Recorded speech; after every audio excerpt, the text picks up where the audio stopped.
নমস্কার বন্ধুরা, আমার ইউটিউব চ্যানেলে তোমাদের স্বাগত। আজ আমি তোমাদেরকে পটল পোস্ত রেসিপিটি শেয়ার করব। তো আমরা দেখে নিই এখানে আমার কি কি লাগছে।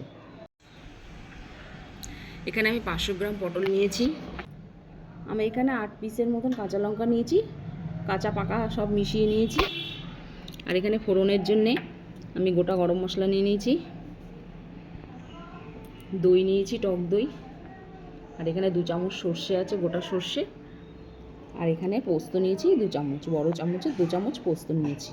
এবার আমরা সর্ষে, পোস্ত আর কাঁচা লঙ্কাটাকে একটি মিক্সিতে পেস্ট করে নেব। আমি একটি কড়াই বসিয়ে নিয়েছি, কড়াইটা গরম হয়ে গেছে। এবার আমি সর্ষের তেল দিচ্ছি। 500 গ্রাম পটল ভাজার জন্য আমি পরিমাণ মতন তেলটা দিয়ে দিলাম।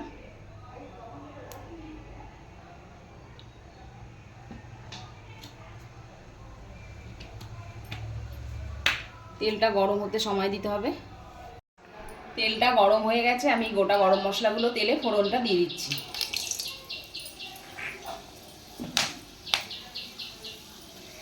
এবার আমি পটলগুলো দিয়ে দিলাম।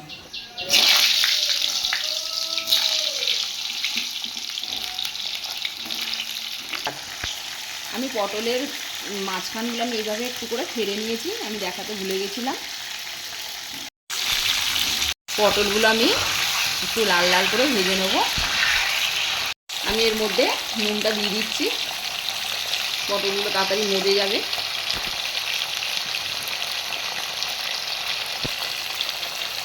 আর একটু হলুদ দিয়ে দিলাম।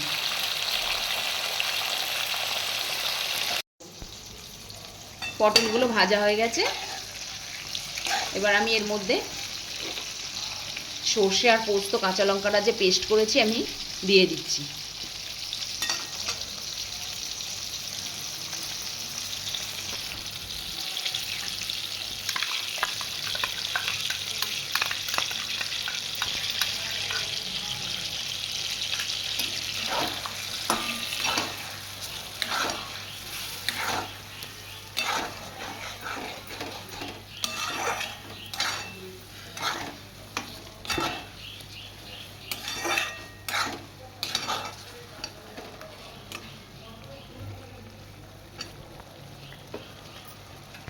আমি এখানে কাপ ধোয়া জলটা দিয়ে দিচ্ছি মশলার।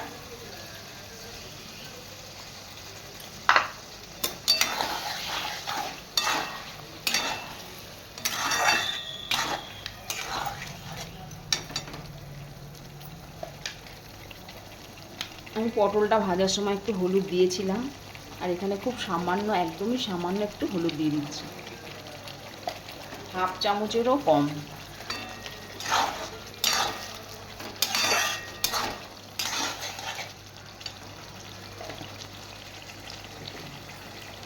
আর আমি এখানে পরিমাণ মতো নুনটা দিয়ে দিচ্ছি, কেননা ভাজার সময় পটলগুলো আমি নুন দিয়েছিলাম একবার।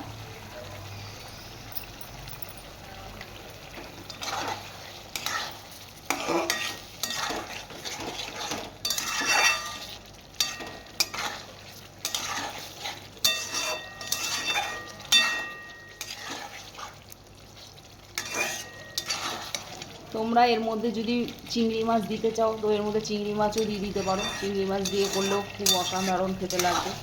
তো আমি আজকে চিংড়ি মাছ ছাড়াই এটা রান্না করে তোমাদের দেখাচ্ছি।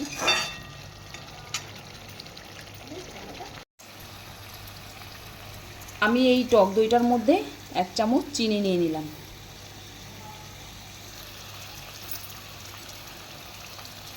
চিনিটা দিয়ে দিয়েছি, আমি একটু ফাটিয়ে নিচ্ছি।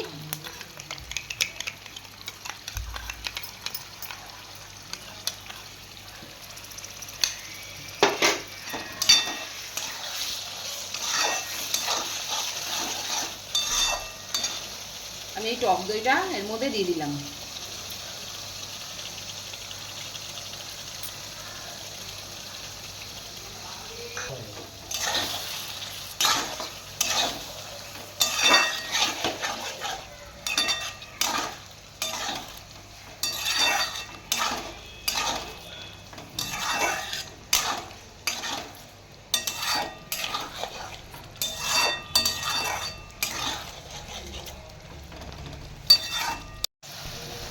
আমার রান্নাটা হয়ে গেছে, কত সুন্দর তেল ছেড়ে এসছে দেখো।